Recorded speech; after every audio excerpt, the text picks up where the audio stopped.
Hey, I'm Tristan, you're watching Precision Rifle Reviews, and today we're taking a look at a fix for my Sako TRG. Now if you have a Sako TRG, this is going to want to be an option that you're going to really want to look at.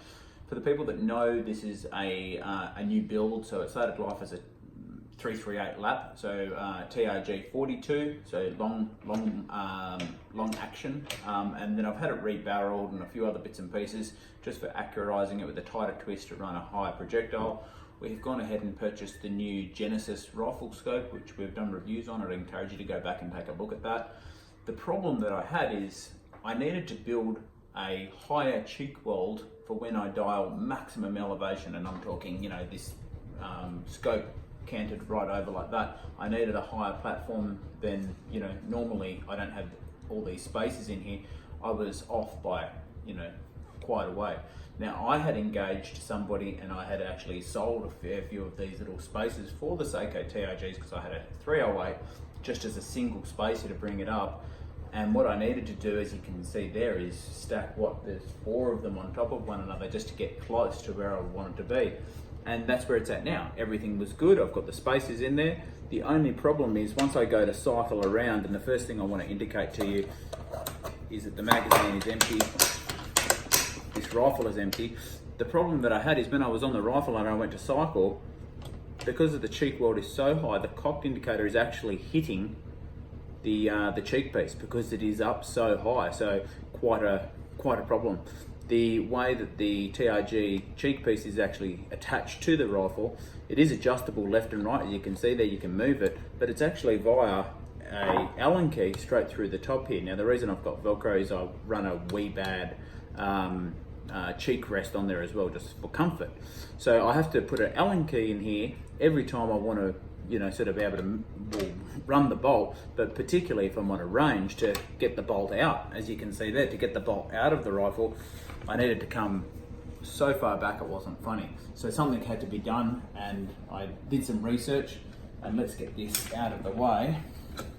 So this is the standard one, the way it goes in, just like that. You've got a sort of flat-sided plate there, locator, which goes into this U-channel. So a fantastic way of doing it, but you've got a very secure lockdown, but this is the piece that we have purchased. Now you don't have to run away too quickly because I'm going to hyperlink the gentleman's name and email address where this is made.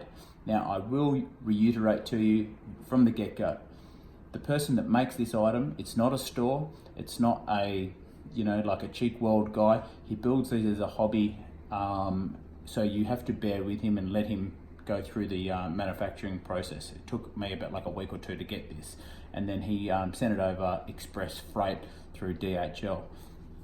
I've got the same locating lug at the bottom. Now this time, instead of being nothingness, he's actually been smart enough to put some very soft rubberized pads in there, which will locate on here, and I believe it locks it down even better. But the beauty of it is, if I wanted to say at the moment I wanted to take the thing off, it's all run via these here. So to take it in and off is literally 2 seconds.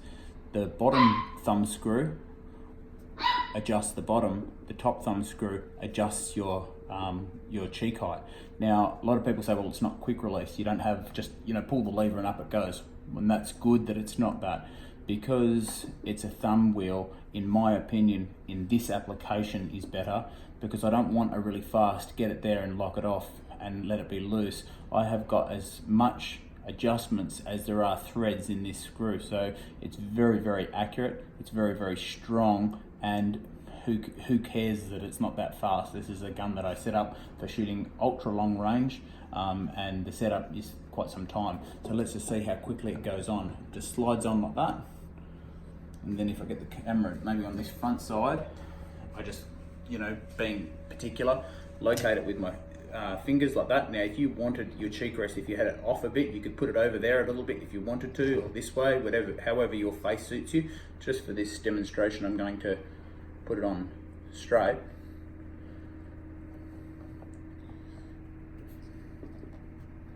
So it's on nice and straight there. Then I just take that, make sure it's nice and tight, and there we go. We've got a lockdown cheek weld, and then to to run the top bit, you can run it like that.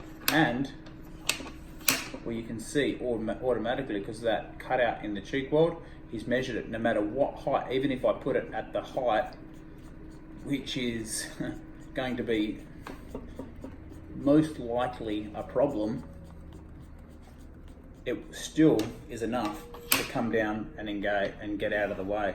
And then if I needed to get it out, to get the bolt out, it's as simple as, I did that up quite tight, but instead of going and getting your Allen key or something like that, your bolt's out. So you're fantastic, it's straight in and out. Now that is obviously going to be something that you run into with a long action. If you had a TRG42 in the 308, 260 and 6.5 variants, you probably wouldn't even need to do that, but you will benefit from this cheek rest. But that's not where he finished.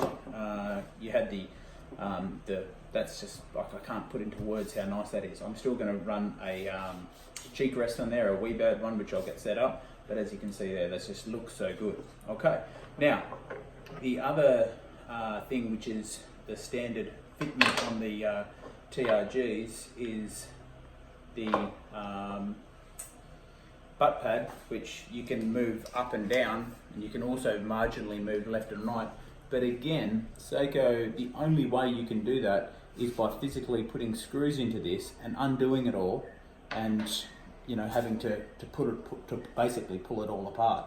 So this same gentleman has gone ahead and made this for us. So this is the piece that you purchase. You get this, and you get this wheel, this dial. All the rest of it is the original material. That just goes in like that. Your original butt pad with its screws will go in like that. The screws will locate into, taking it out, the screws will locate into the butt pad, and then once that one comes in, that travelling dial, I'll have another thumb dial there.